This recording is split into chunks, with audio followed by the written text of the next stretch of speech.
तो जय हिंद स्टूडेंट्स। मैं आपका इंग्लिश टीचर मोहित पाठक फिर से एक नया वीडियो लेकर आया हूँ एक्सपर्ट गुरु चैनल के माध्यम से। ठीक है, तो पिछले बार हम लोग क्लास में क्या क्या पढ़ चुके हैं, तो हम लोग क्या क्या पढ़े थे। सबसे पहले हम लोग क्या क्या इंग्लिश ग्रामर में पढ़े थे। इंग्लिश ग्रामर के बाद पार्ट्स ऑफ स्पीच पढ़ लिए। पार्ट्स ऑफ स्पीच में नाउन, प्रोनाउन, एडजेक्टिव, वर्ब पढ़े। ठीक है, अब वर्ब में क्या होता है, वर्ब का जब भी हम सेंटेंस के रूप में जब भी हम इस्तेमाल करते हैं, क्या करते हैं, जब भी हम वर्ब या किसी वर्ब का मतलब क्या होता है, काम। जब भी काम को हम किसी भी चीज़ में इस्तेमाल करते हैं तो अलग अलग फॉर्म में इस्तेमाल करेंगे।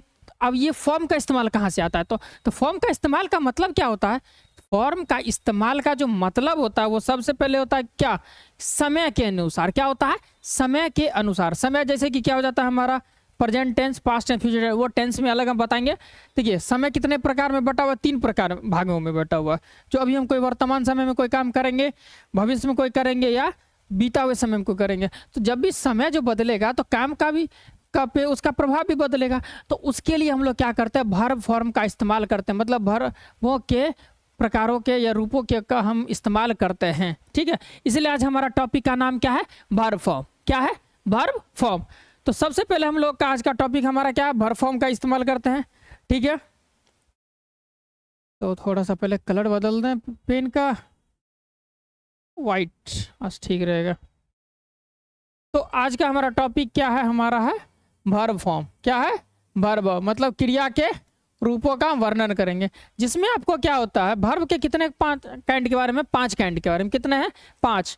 कौन सा, V1, V2, V3, V4 और V5। कोई दिक्कत, ये 5 काइंड है, V1, V2, V3, V4 और V5 है। ठीक है, अब क्या होता है, इनमें क्या होता है, नॉर्मली हम लोग वहाँ पे तो ट्रांजिटिव इंट्रांजिटिव पढ़े थे, लेकिन इसमें क्या होता है, कुछ रेगुलर वर्ब का इस्तेमाल होता है। क्या होता है, रेगुलर और इर्रेगुलर वर्ब, जिसमें किसी में ईडी लगेगा, किसी में ईडी नहीं लगेगा। ठीक है, तो चलिए आज का हम लोग टॉपिक किसके रूप में इस्तेमाल करते हैं, V1 है, V2 है, V3 है, V4 और V5 के बारे में करते हैं। तो चलिए हम लोग क्या करते हैं, शुरू करते हैं। तो हमारा सबसे पहले क्या होता है, वर्ब। वर्ब के बारे में आपको बता दिया, जो भी कोई काम किया जाता है उसको वर्ब कहते हैं।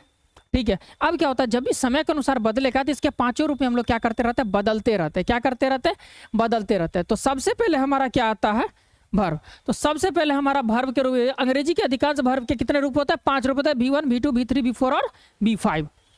मतलब क्या होता है, अधिकांश वर्ब के फॉर्म कितने, 5 होंगे, V1, V2, V3, V4 और V5।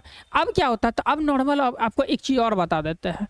जब भी कोई आप सेंटेंस या ग्रामर का बुक देखिएगा, जैसे ट्रांसलेशन का बुक देखिए, ट्रांसलेशन बनाने में जो सेंटेंस या उसके नीचे वोकैबुलरी के रूप में जब वर्ब लिखा होता है, क्या रहता है, वर्ब जब भी लिखा हुआ रहेगा तो उसके आगे में टू लिखा हुआ रहता है। क्या रहता है, टू लिखा हुआ था। मतलब जब भी वर्ब का हम अकेला इस्तेमाल करते हैं, मतलब अकेले वर्ब को कभी छोड़े हुए, तो किस रूप में है, टू के साथ रहता है। उसको बोलते हैं इन्फिनिटिव वर्ब। वो किस रूप में होता है, हमारा इन्फिनिटिव वर्ब के रूप में होता है।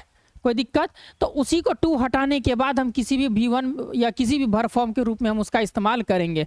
तो सबसे पहले यहाँ पर देखिए क्या लिखा, अंग्रेजी के अधिकांश वर्ब फॉर्म के 5 रूप होते हैं। तो यहाँ पे यह वर्ब के प्रेजेंट फॉर्म को क्या V1 यह वर्ब का कितना प्रेजेंट फॉर्म है। क्या है, वर्ब का प्रेजेंट फॉर्म है। प्रेजेंट फॉर्म का मतलब ही क्या हो जाता है, मतलब क्या, अकेला जब भी वर्ब रहता है तो उसको क्या रहेगा, टू के रूप में लिखेंगे। जैसे क्या होता है, to go, to read, to play, कुछ भी हो सकता है। अब उसी को हम क्या करेंगे, जब टू हटा देंगे तो V1 बन जाता है, जो हमारे वर्ब के प्रेजेंट फॉर्म को दर्शाता है। समझ में आ गया। चलिए अब देखते हैं क्या होता है हमारा V2 क्या होता है, ये हमारा वर्ब का क्या पास्ट फॉर्म है। पास्ट फॉर्म में क्या होता है, ईडी लग जाएगा, या कभी कभी क्या होता है, वही वर्ब क्या होता है, सेम टू सेम आ जाता है। कट कट कट आ जाता है, पुट पुट पुट हो जाएगा, या फिर क्या हो जाएगा, रीड रीड रीड आ जाएगा। तो जब भी ऐसा कुछ भी होता है, जब या फिर इस रूप में, इसी में क्या होता है, हम क्या बताएं, अभी कुछ ईडी वाला आएगा या कुछ क्या होगा, V1, V2, V3 सबका एक ही फॉर्म होता है। तो जैसे ही सबका एक ही फॉर्म होता है तो रेगुलर वर्ब इरेगुलर वर्ब के रूप में बदल जाता है। मतलब क्या होता है, यही V2 हमारा क्या पास्ट फॉर्म होता है। नेक्स्ट आता है हमारा वर्ब 3। ये कहता है पार्टिसिपल कहा जाता है, प्रेजेंट पार्टिसिपल या पास्ट पार्टिसिपल के रूप में भी इसका इस्तेमाल करते हैं। तो नॉर्मल ये हमारा क्या होता है, पास्ट पार्टिसिपल में काउंट आता है। जो क्या होता है, लगभग किसी में क्या होता है, हमारा V2 और V3 क्या होता है, एकदम सेम होता है। क्या होता है, V2 और V3 जो हमारा क्या होता है वो एकदम सेम होता है। कुछ में क्या होता है, डिफरेंट होते हैं, तो वो हम आपको धीरे धीरे एक एक करके बताते जाएंगे और उसमें हम लिखा भी देंगे। चलिए ठीक है, अगला हमारा क्या होता है, V4 होता है। V4 क्या होता है, प्रेजेंट पार्टिसिपल। इसमें क्या होता है, प्रेजेंट पार्टिसिपल का मतलब होता है वर्ब प्लस ING। क्या होता है, नॉर्मली वर्ब प्लस ING। मतलब क्या होगा, हमारा वर्ब प्लस ING। कोई दिक्कत? जैसे कि आप प्रे में आईएनजी लगा, रीड में आईएनजी, ईट में आईएनजी, गो में आईएनजी, राइटिंग हो जाएगा। मतलब जो भी लगाइएगा प्रेजेंट पार्टिसिपल मतलब V4 में क्या होता है, वर्ब के साथ आईएनजी लग जाता है। नेक्स्ट हमारा क्या था, वर्ब फॉर्म एस या ईएस। वर्ब फॉर्म का मतलब क्या था, उसका जब भी एस या ईएस किसी भी वर्ब में एस या ईएस लगा देंगे तो वो क्या बन जाता है, हमारा V5 बन जाता है। तो टेंशन मत लीजिए, एस या ईएस का कन्वर्टिंग जो होगा हम आपके लिए उसके लिए एक सेपरेट वीडियो लाएंगे जिसको कहते हैं नंबर, सिंगुलर प्लूरल नंबर। जब हम बताएंगे तो उसमें आपको एस या ईएस कैसे लगता है वो क्लियर हो जाएगा, समझ में आ गया। अब आते हैं, देखते हैं हमारा ये क्या है। अब कहते हैं नोट में क्या लिख दिया है, सामान्यतः क्रिया के V1, V4 और V5 का रूप ज्ञात करने में कठिनाई नहीं होती है, क्योंकि इसमें क्या दिया हुआ, V1, V4 और V5 चेंज करने में कठिनाई क्यों नहीं होती, क्योंकि अभी हम आपको जस्ट बताए थे कि जब भी कोई ट्रांसलेशन का हम बुक देखेंगे तो उसके नीचे क्या होता है हमारा, जब भी उसके नीचे क्या होता है, टू के साथ लगा, to go, to read, to prepare, to cook, ऐसा रहता है। तो जैसे ही हम टू को हटाएंगे क्या बन जाएगा, V1 बन जाएगा। तो V1 हटाते ही V1 बन जाने के बाद उसमें तो कोई दिक्कत है नहीं, वो आसानी से पता चल गया।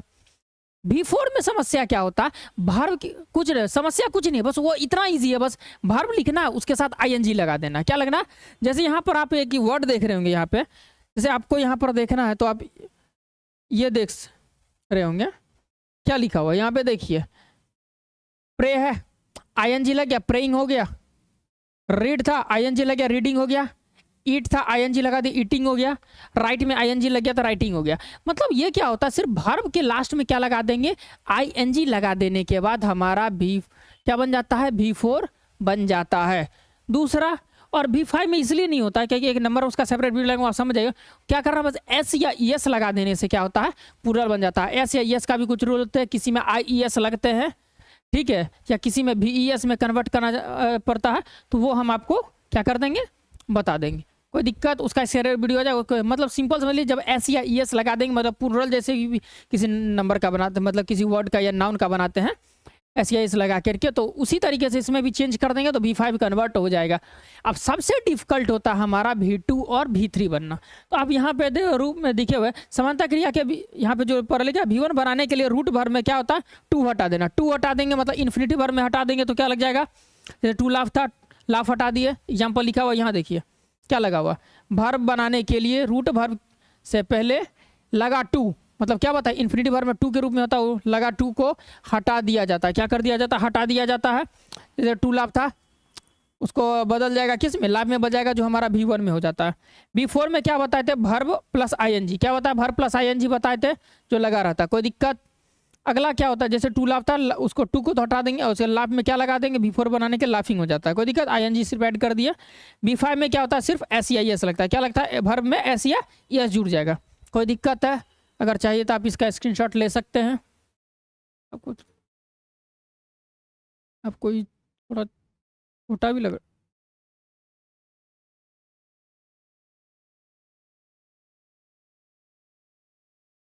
आपको स्क्रीनशॉट लेना है तो ले लीजिए।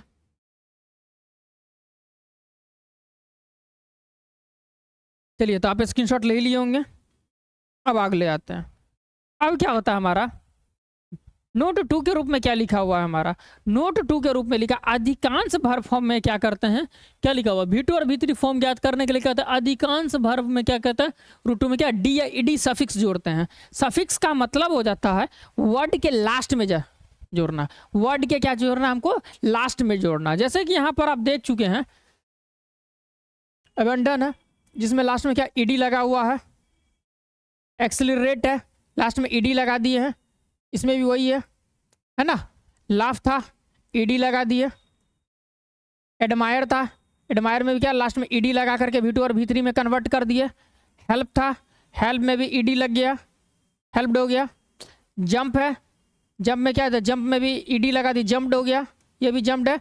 मतलब ये सिंपल है कि V2 और V3 में हम लोग क्या करते हैं, ईडी जोड़ के क्या करते हैं, V2 और V3 बनाने के लिए हम लोग क्या करते हैं, वर्ब में ईडी लगा देते हैं। क्या करते हैं हम लोग, ईडी को लगा देते हैं। जैसे ईडी जोड़ेंगे वो क्या बन जाएगा, V2 बन जाएगा और हमारा V3 बन जाएगा। कोई दिक्कत, समझ में आ गया? और जब भी किसी भी वर्ब फॉर्म में अगर ईडी लगाएंगे उसको क्या बोलते हैं, रेगुलर वर्ब बोलते हैं। क्या बोलते हैं, रेगुलर वर्ब। जब भी हम लोग क्या होता है, रेगुलर वर्ब में क्या करना, मतलब ईडी लगाने वाला जो भी वर्ब होगा उसको क्या बोलेंगे हम लोग, रेगुलर वर्ब बोलते हैं। समझ में आ गया? अगर आपको इसमें भी स्क्रीनशॉट लेना नोट के रूप में तो ले सकते हैं, या कुछ एग्जांपल्स दिया हुआ है। क्या दिया? रेगुलर वर्ब में ईडी सफिक्स जोड़ते समय निम्नलिखित बातों का ध्यान रखना पड़ता है, जो अभी हम आपको जस्ट बताएंगे। ये नीचे वाला लाइन क्या लिखा हुआ है नोट में? रेगुलर वर्ब के डी या ईडी सफिक्स जोड़ते समय निम्नलिखित बातों का, निम्नलिखित बातों का क्या?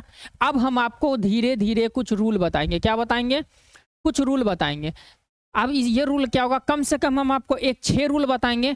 तो वीडियो ज़्यादा लंबा ना होने के कारण हम आपको क्या करेंगे, 2 रूल अभी बता देते हैं, क्योंकि थोड़ा बेसिक कॉन्सेप्ट क्लियर कर दिए कि V1 में क्या करना चाहिए। रूट वर्ब होता है उसमें टू लगा देंगे और टू हटा देंगे, टू लगा हुआ उसको हटा देंगे तो क्या हो जाएगा? V1 बन जाएगा। V4 में वर्ब प्लस ing लग जाएगा। दूसरा क्या होता है? V3 में भी और V5 में क्या होता है? S या ES लगता है। क्या लगता है? S या ES लग जाता है। कोई दिक्कत? अब आते हैं, पहले आप इसका स्क्रीनशॉट लेना है तो ले लीजिए। चलिए, तो आप क्या करते हैं? स्क्रीनशॉट ले ही लिए होंगे। चलिए, अब हम आते हैं रूल नंबर 1। हमारा क्या है रूल नंबर 1? रूल नंबर 1 में मेनली क्या दिया हुआ है? क्या दिया हुआ? जिस रेगुलर वर्ब के अंत में ई लगा रहता है उसमें सिर्फ डी जोड़ कर सफिक्स बनाते हैं। मतलब सबसे सिंपल बेसिक कॉन्सेप्ट ये है कि अगर किसी भी वर्ब के लास्ट में क्या, किसी भी वर्ब के लास्ट में अगर ई लगा हुआ है, क्या लगा हुआ है? ई लगा हुआ है। जैसे कि यहां पर क्या दिया? एडवाइस, एपोलाइज, अबेट, अबिड, एप्रिसिएट, कर या चेंज। जब भी ऐसा कि सब के लास्ट में आप एक बेसिक वर्ड देख रहे हैं, वो है हमारा ई। ई ई ई ई है ना, सब के लास्ट में ई लगा हुआ, सब के लास्ट में क्या है? ई लगा हुआ। अब क्या करेंगे? तो सबसे बेसिक लास्ट में जैसे ही ई लगा हुआ है, कुछ नहीं करना, सिर्फ डी लिख देना है। क्या करना है हमको? सिर्फ वहां तक सेम वर्ड है, खाली लास्ट में क्या आया? डी आ गया। सेम वर्ड है, लास्ट में क्या लगा दिए? डी लगा दिए। जो भी लास्ट में क्या लगा देंगे? डी लगा देंगे।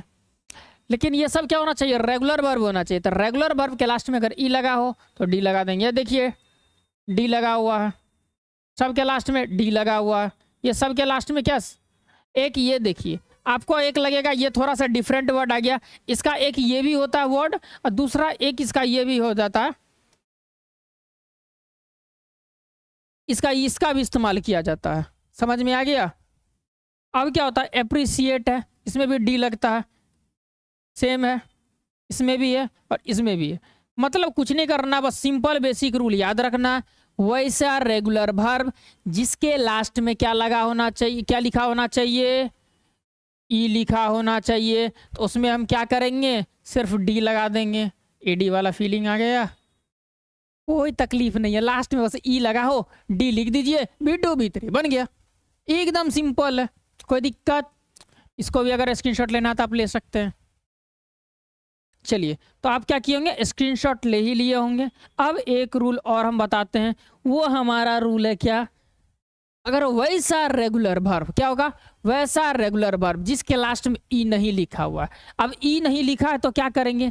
तो ईडी वाला चाहिए ना, तो क्या करेंगे? हम खुद ईडी लिख देंगे। जैसे यहाँ पे देखिए, एक्सेप्ट था, एक्सेप्ट वही है वर्ड, लास्ट में क्या लग गया? ईडी लग गया। एक्सेप्ट था, लास्ट में ईडी लग गया। अलार्म था, अलार्म यहाँ ईडी लग गया। अलार्म है, ईडी लग गया। क्या एपियर है? एपियर यहाँ भी ईडी लगा दी, एपियर्ड हो जाएगा। अटैक में भी सेम कहानी है। एबडक्ट में सेम कहानी है। ब्लैंकेन में ब्लैंकेंड। कंप्लेन में उसमें भी लग गया। वांट में इसमें भी लग गया। कॉल था, इसमें भी लग गया। यहाँ देखते चलिए, कोई दिक्कत नहीं है। डी मतलब वो क्या, मेरा कहने का मतलब सिंपल क्या है? यही कहने का मतलब है कि अगर क्या, अगर किसी रेगुलर वर्ब के लास्ट में ई नहीं रहेगा तो ईडी लगा देंगे, और किसी भी रेगुलर वर्ब के लास्ट में अगर ई लगा रहेगा तो क्या करेंगे? हम सिर्फ डी लिख देंगे। ई रहेगा तो डी लगा देंगे, ई अगर नहीं है तो ईडी लगा देंगे। कोई दिक्कत? चलिए, ये देखिए, सब में देखना है, एकदम सेम टू सेम है, कोई दिक्कत नहीं। बस क्या करना है? लास्ट में हमको ईडी लगा देना है। तो समझ में आ गया? कोई दिक्कत? स्क्रीनशॉट लेना है तो ले लीजिए। चलिए, वीडियो पॉज करके आप स्क्रीनशॉट ले लेंगे। पिछला वीडियो का स्क्रीनशॉट लिए थे? नहीं लिए थे तो एक हमको तो याद नहीं है कि पिछला बताए थे, समझाने के चक्कर में कहीं भूल गए हो। इसका भी स्क्रिप्ट लेना है, ले लीजिए। चलिए, तो आप क्या हुए, स्क्रीनशॉट तो ले ही लिए होंगे, कोई दिक्कत। तो आज का ये 2 रूल आपको क्लियर हो गया, ठीक है। कुछ नहीं करना है, बस आराम से वर्ब के 5 रूल। आज क्या क्या बताए, सिंपल बात है, समय के अनुसार बदलता है। क्यों? क्योंकि समय बार बार आएगा, प्रेजेंट में भी आएगा, पास्ट में भी आता है, फ्यूचर में भी आता है। समय के अनुसार क्या होता है, सेंटेंस में वर्ब का इस्तेमाल करने के लिए अलग अलग फॉर्म का जरूरत पड़ता है। तो कितने रूप में होते हैं? 5 रूप में, V1, V2, V3, V4, V5। तो कभी कभी क्या होता है, रेगुलर वर्ब का पहले एग्जाम्पल लिए, तो रेगुलर वर्ब में क्या करते हैं, आज क्या होता है, देखिए हम सिर्फ V1, V2, V3 क्यों होता है? V1 बताने का मतलब मेरा ये है, क्या होता है, V1 बताने का मतलब, लिखने का मतलब ये है कि किस वर्ब का हम V2, V3 बनाएं, इसके लिए हम V1 लगाए। V4 और V5 हम क्यों नहीं बता रहे? क्योंकि उसमें सिर्फ लास्ट में ING लगना है, S और S या ES लगना है। कोई दिक्कत? क्या करना है, या तो सिर्फ क्या लगेगा, ING लग जाएगा V4 में, और V5 में S या ES लग जाएगा। इसीलिए हम उसको एग्जाम्पल अभी नहीं लिए हैं। बाकी का क्या है, हमारा ये V2 बना, और यहाँ पे हमारा क्या बन गया, V3 बन गया। कोई दिक्कत? आराम से। अब V2, V3 में बस बता ही दिए, ई रहेगा तो D लगा देंगे, ई अगर ई नहीं है तो ED पूरा लगा देंगे। कोई दिक्कत? समझ में आ गया होगा। तो इसी तरीके से एक्सपर्ट गुरु चैनल पे बने रहिए, ताकि आपको हर एक सब्जेक्ट, जैसे क्या हो गया, साइंस हो जाएगा, मैथ हो जाएगा, हिंदी का, समय समय पर थोड़ा सा क्या हो जाता, इंटरवल पे आएगा वीडियो। आप लोग के लिए हमेशा कंटेंट हम लोग यहाँ पे मेहनत करते रहते हैं, अवेलेबल हो जाएगा डेली। आपको इस चैनल पे कोई ना कोई वीडियो देखने को मिलते ही रहता है। कुछ नहीं, चैनल को सब्सक्राइब कीजिए ताकि सबसे पहले, और नोटिफिकेशन को ऑल पे सेट कीजिए ताकि सबसे पहले नोटिफिकेशन आपको मिले। और हर एक सब्जेक्ट क्या का कंटेंट आता था आप भी पढ़िए, और आपके जिससे भी जरूरीमंद दोस्त है, साथी या कोई भी, उनको भी शेयर कीजिए ताकि उनको भी इससे फ़ायदा मिल सके। ठीक है, तो स्टूडेंट्स मिलते हैं नेक्स्ट वीडियो पे। मतलब क्या, वर्ब फॉर्म का 2 रूल बताएं, बाकी का 4 रूल और हमारे पास है रेगुलर वर्ब के अंतर्गत। पहले वो ख़त्म करेंगे, बाकी का फिर कुछ बताया जाएगा। ठीक है, तो कोई दिक्कत नहीं है। मिलते हैं स्टूडेंट्स अगले वीडियो में, तब तक के लिए जय हिंद, टेक केयर।